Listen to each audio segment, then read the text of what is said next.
Viewers আসসালামু আলাইকুম। Tag question সিরিজের পঞ্চম পর্বে আজকে আমরা শিখব কমপ্লেক্স সেন্টেন্স এবং কম্পাউন্ড সেন্টেন্সের কোশ্চেন ট্যাগ। এই ভিডিও দেখে আপনি যদি সত্যি শিখতে চান তাহলে শুরু থেকে শেষ পর্যন্ত ভিডিওটি দেখতে থাকুন। শুরু করছি।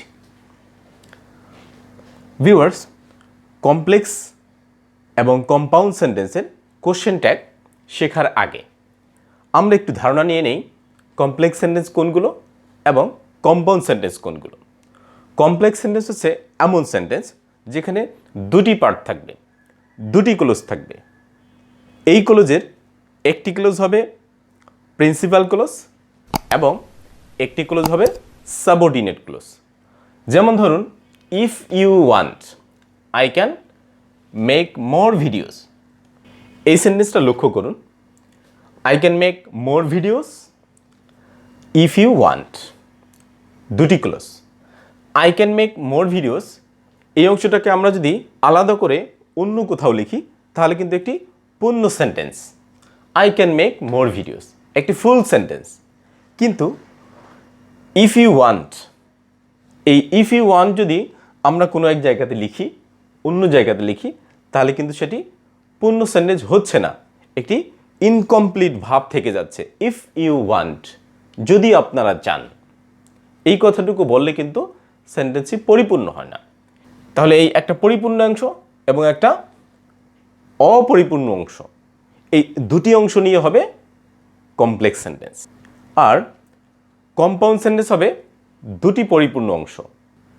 যেমন ধরুন, I went to New Market and bought many things. এখানে দুটি প্রিন্সিপাল ক্লোজ অ্যান্ড দ্বারা যুক্ত হয়েছে। দুটি প্রিন্সিপাল ক্লোজ যদি অ্যান্ড অর বাট এইরকম কোনো কনজাংশন দ্বারা যুক্ত হয় তাহলে সেটি কম্পাউন্ড সেন্টেন্স হয়। এবার আমরা এই কমপ্লেক্স এবং কম্পাউন্ড সেন্টেন্সগুলোর কোশ্চেন ট্যাগগুলো দেখে নিই। ভিউয়ার্স, কমপ্লেক্স সেন্টেন্সের ট্যাগ কোশ্চেন করতে হলে আমাদেরকে মূলত প্রিন্সিপাল অংশ থেকে ট্যাগ কোশ্চেনটি তৈরি করতে হবে। এখানে দুটি অংশ, I can make more videos এই অংশ প্রিন্সিপাল এবং ইফ ইউ ওয়ান্ট এই অংশ সাবঅর্ডিনেট। এই সাবঅর্ডিনেট অংশের ট্যাগ কোশ্চেন আমরা করব না। সবসময় প্রিন্সিপাল ক্লোজের ট্যাগ কোশ্চেন করা হয়।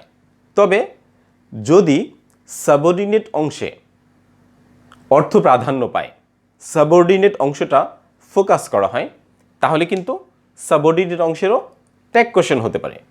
আমরা সেগুলো দেখব। প্রথমত এই সেন্টেন্সটা দেখে নিই, if you want I can make more videos.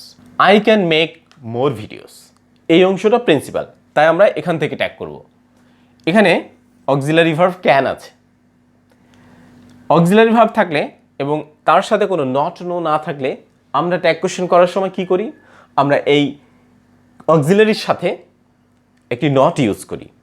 তাহলে ক্যানের সাথে নট ইউজ করলে কি হবে, কান্ট হবে। কান্ট, দেন সাবজেক্ট আছে আই, তাই আমরা লিখলাম subject I. If you want I can make more videos, can't I. Next example, the lead a simple life though they are very rich. লক্ষ্য করুন এখানে প্রিন্সিপাল ক্লোজ কোনটি। আমাদের অনেকের ধারণা প্রিন্সিপাল ক্লোজ হয়তো শেষের অংশে।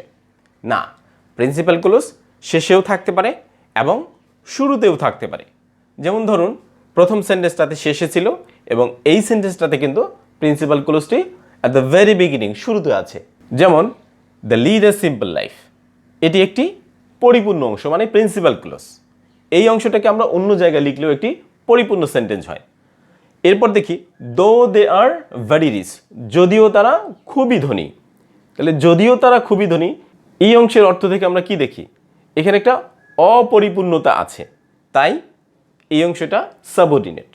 আমরা বলেছি প্রিন্সিপাল ক্লোজে ট্যাগ করব।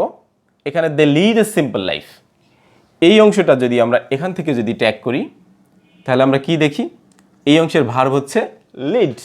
লিড একটি মূল ভার্ব এবং এই লিড মূল ভার্বটি প্রেজেন্ট ফর্মে আছে। মূল ভার্ব যদি প্রেজেন্ট ফর্মে থাকে তখন ট্যাগ করার সময় আমরা কি দেখি, তখন ট্যাগ করার সময় আমরা ডু লিখি। দেন এখানে যেহেতু কোনো নট, নো, নেগেটিভ ওয়ার্ড নেই, তাই এই অক্সিলারির সাথে ট্যাগ কোশ্চেন করার সময় আমরা সব সময় কি ইউজ করি, নট ইউজ করি। সেই নটটা সংক্ষেপে ডু নট হয়, সেই ডু নটকে সংক্ষেপে লিখলে ডোন্ট হয়। দেন আমরা কি করব, দেন সাবজেক্টের প্রোনাউন ফর্ম, এখানে সাবজেক্টিভ প্রোনাউনই দেয়া আছে দে, তাই আমরা দে লিখলেই আমাদের হয়ে যাবে কোশ্চেনটি। They lead a simple life though they are very rich, don't they. Viewers, complex সেন্টেন্সের প্রিন্সিপাল অংশে সাধারণত ট্যাগ করা হয়, কিন্তু যদি সাবঅর্ডিনেট অংশের অর্থ প্রাধান্য পায় তাহলে বলেছিলাম সাবঅর্ডিনেট অংশেরও ট্যাগ করা হতে পারে। এমন একটা অংশ আমরা পেয়েছি, যেমন he said that he would go to market. এখানে হি সেইড এই অংশটুকু কিন্তু প্রিন্সিপাল ক্লজ, আর দ্যাট থেকে শুরু করে that he would go to market এই অংশটা কিন্তু সাবঅর্ডিনেট। এখন লক্ষ্য করুন, হি সেইড সে বলল, কি বলল, that he would go to market. এই সেন্টেন্সের মধ্যে কোন অংশটি প্রাধান্য পায় বলুন তো? প্রিন্সিপাল অংশের অর্থ কিন্তু প্রাধান্য পায় না, কারণ সে বলল, সে কি বলল সেই কথাটাই তো প্রাধান্য পাবে। He would go to market, তার এই কথাটা সেটাই হচ্ছে প্রাধান্য পাওয়া অংশ, তাই এখানে কিন্তু আমাদের এই অংশ থেকে ট্যাগ করতে হবে। ভিউয়ার্স, এখানে একটা বিষয়, কিভাবে আপনি বুঝবেন সাবঅর্ডিনেট অংশের অর্থ প্রাধান্য পায়? মনে রাখবেন, দ্যাট দিয়ে যে সমস্ত কমপ্লেক্স সেন্টেন্স আছে, অর্থাৎ যেই সেন্টেন্সগুলোর মধ্যে আপনি দ্যাট পান, এই দ্যাট যুক্ত কমপ্লেক্স সেন্টেন্সগুলোর সেকেন্ড অংশ অর্থাৎ সাবঅর্ডিনেট অংশের অর্থ প্রাধান্য পায়, তখন আপনি সাবঅর্ডিনেট অংশ থেকে ট্যাগ কোশ্চেন করবেন। তাহলে he said that he would go to market, এই অংশটা যেহেতু অর্থ প্রাধান্য পেল, তাই আমরা এই অংশে ট্যাগ করব। এখানে অক্সিলারি ভার্ব উড আছে, উড আছে এবং এখানে কোনো নট নেই, তাই উডের সাথে নট ইউজ করতে হবে। উডের সাথে নট ইউজ করলে কি হয়? উডের সাথে নট ইউজ করলে উডেন্ট হয়। আমরা লিখি উডেন্ট,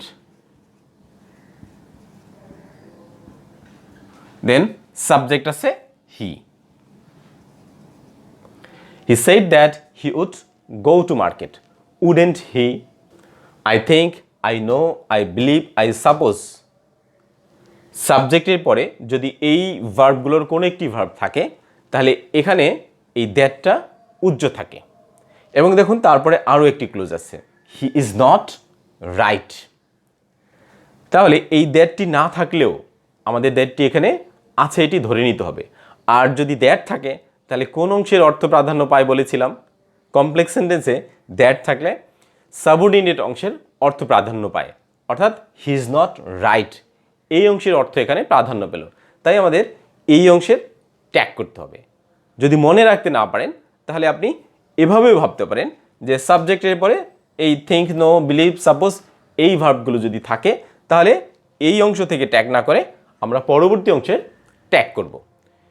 ইজ নট আছে এখানে, এখানে নট থাকাতে নট বাদ দিতে হয় ট্যাগ কোশ্চেন করার সময়, নট থাকলে নট আমরা বাদ দেই। দেন ইজ আছে অক্সিলারি ভার্ব, আমরা ইজ লিখলাম। দেন এখানে সাবজেক্ট আছে he, is he. Our country will not prosper if all the citizens are not educated. এটিও একটি complex sentence.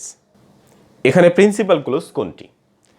Hour country will not prosper, আমাদের দেশ উন্নতি করবে না, এই অংশটাই মূলত প্রিন্সিপাল ক্লোজ।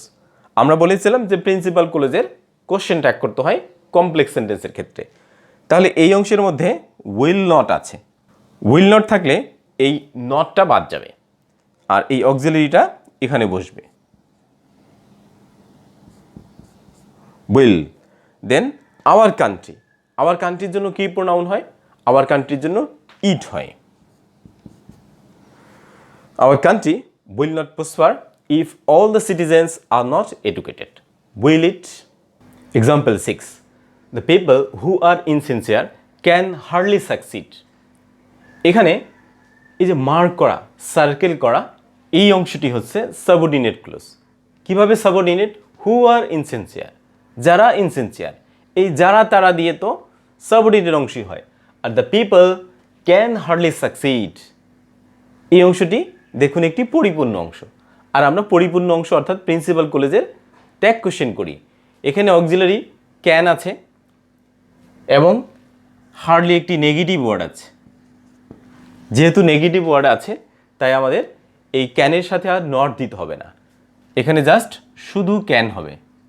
দেন সাবজেক্ট কি? সাবজেক্ট কিন্তু এই যে পিপল, আর পিপল প্লুরাল, সেই অর্থে প্রোনাউন দে হয়, ক্যান দে। এখানে নট কেন আসলো না? নট আসেনি কারণ হার্ডলি একটি নেগেটিভ ওয়ার্ড। নেগেটিভ ওয়ার্ড বা নো নট থাকলে তখন অক্সিলারির সাথে আর নট ইউজ করতে হয় না ট্যাগ কোশ্চেনের সময়। He is an honest man and everybody likes him. Viewers, এই সেন্টেন্সটা কিন্তু কম্পাউন্ড সেন্টেন্স। কিভাবে compound sentence? He is an honest man, দেখুন একটি পরিপূর্ণ ক্লোজ অর্থাৎ প্রিন্সিপাল ক্লোজ, আবার অ্যান্ডের পরে এভরিবডি লাইকস হিম, আবার আরেকটি প্রিন্সিপাল ক্লোজ। দুটি প্রিন্সিপাল ক্লোজ যদি অ্যান অর বাট দ্বারা যুক্ত হয় তাহলে সেটি কম্পাউন্ড সেন্টেন্স। আর কম্পাউন্ড সেন্টেন্সের ট্যাগ কোশ্চেন কিন্তু আপনি যে কোনো অংশ থেকে করতে পারবেন। কমপ্লেক্সে যেমন প্রিন্সিপাল ক্লোজে ট্যাগ কোশ্চেন করতে হয়, কিন্তু এখানে যেহেতু দুটিই প্রিন্সিপাল ক্লোজ, তাই আমাদের যে কোনো অংশ থেকে আপনি ট্যাগ করতে পারবেন। যেমন আমরা যদি এই অংশ থেকে ট্যাগ করি তাহলে কি দাঁড়ায়? ইজ আছে এবং নট নেই, তাই ইজেন্ট, আর সাবজেক্ট হি, ইজেন্ট হি। অথবা আপনি যদি চান তাহলে এই অংশেরও ট্যাগ করতে পারবেন, এভরিবডি লাইকস হিম। এভরিবডির জন্য প্রোনাউন দে হবে, আমরা জানি বডিযুক্ত ওয়ানযুক্ত ওয়ার্ডের জন্য দে হয়। আর এই যে এখানে লাইকস ভার্ব আছে, লাইকস হচ্ছে প্রেজেন্ট ফর্ম। এখন দে এর সাথে কি বসে? দে এর সাথে ডাজেন্ট হয় না, দে এর সাথে হয় ডোন্ট। তাই আমরা ডোন্ট দে লিখলেও সেন্টেন্সটি সঠিক। এই দুইটা আনসারের মধ্যে আপনি যে কোনো আনসার লিখতে পারবেন, দুটোই সঠিক। I lent him money but he did not give it back. Viewers, এখানেও একটি কম্পাউন্ড সেন্টেন্স পেলাম, এই যে বাট দ্বারা যুক্ত হলো, বাট কনজাংশন দ্বারা। যেমন আই লেন্ট হিম মানি, এটি একটি প্রিন্সিপাল ক্লোজ। আবার বাটের পর থেকে he did not give it back, এখানে আরও একটি প্রিন্সিপাল ক্লোজ। এরকম দুটি প্রিন্সিপাল ক্লোজ যদি অ্যান অর বাট দ্বারা যুক্ত হয় তাহলে সেটি কম্পাউন্ড সেন্টেন্স হয়। আর কম্পাউন্ড সেন্টেন্সের আমাদের অপশন হচ্ছে যে কোনো অংশে ট্যাগ করা। তাহলে এই অংশ থেকে আমরা আগে করি, লেন্ট পাস্ট ফর্ম এবং মূল ভার হওয়ার জন্য ডিড বসলো। যেহেতু এখানে নট নেই, নেগেটিভ ওয়ার্ড নেই, তাই ডিডেন্ট হলো, আর সাবজেক্ট প্রোনাউন আছে আই। অথবা আমরা যদি চাই বাটের পরের অংশ, he did not give it back, তাহলে আমাদের এখানে যে অক্সিলারি ভার্ব ডিড নট আছে, ডিডের সাথে নট থাকাতে এই নট বাদ যাবে, শুধু অক্সিলারি ডিডটা এখানে আসবে। দেন এই যে সাবজেক্ট প্রোনাউন আছে হি। তাহলে I lent him money but he did not give it back, didn't I or did he. Viewers, এই ছিল আমাদের কমপ্লেক্স এবং কম্পাউন্ড সেন্টেন্সের কোশ্চেন ট্যাগ। আপনি যদি মনোযোগ দিয়ে এই এক্সাম্পলগুলো দেখেন, যেখানে একটু বুঝতে প্রবলেম হয়, একটু পজ দিয়ে থেমে থেমে দেখেন বা খাতা কলমে লিখে লিখে করেন, তাহলে কিন্তু আপনার এই ক্লাসটি অত্যন্ত ফ্রুটফুল হবে। আশা করি আমার ট্যাগ কোশ্চেনের ক্লাসটি আপনার ভালো লেগেছে। আর যদি ভালো লাগে তাহলে অবশ্যই আমার চ্যানেলটি সাবস্ক্রাইব করবেন এবং বেল আইকনটি অন করে রাখবেন, যাতে করে সবগুলো ভিডিওর নোটিফিকেশন আপনার কাছে পৌঁছে যায় আর আপনি দেখতে পারেন আমার সব ভিডিওগুলো। আজ এই পর্যন্তই, ভালো থাকবেন সেই প্রত্যাশায় শেষ করছি। আল্লাহ হাফেজ।